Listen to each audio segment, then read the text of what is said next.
2002లో ధ్యానంలోకి రావడం, ఒక అనారోగ్యాన్ని తగ్గించుకోవడానికే నేను వచ్చాను.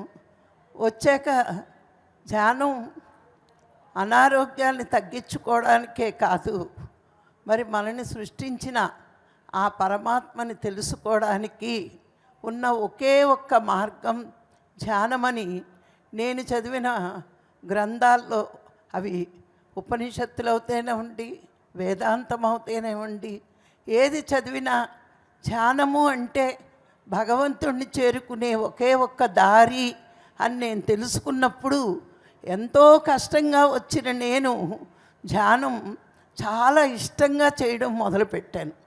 మరి ధ్యానం ఇప్పుడు కొత్తదా అంటే కాదు.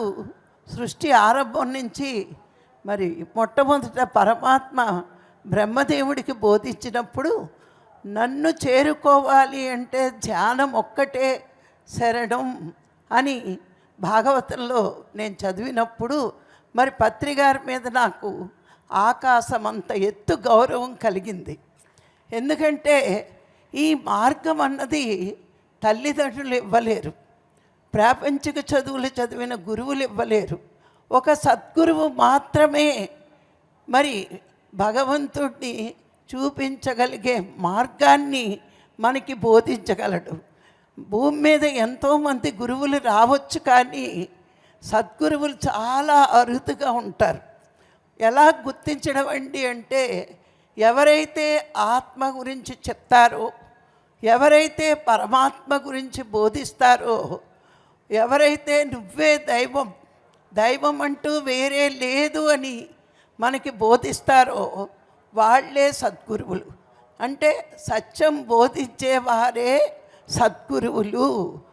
మనము ఇలా తెలుసుకోగలగాలి అంటే మన గ్రంథాలను వెరిఫై చేస్తే, మరి ఈ కలియుగంలో ఎంతోమంది గురువులు ఉన్నారు, కానీ ఈ లాభాలు ఆ లాభాలు చెప్తారు.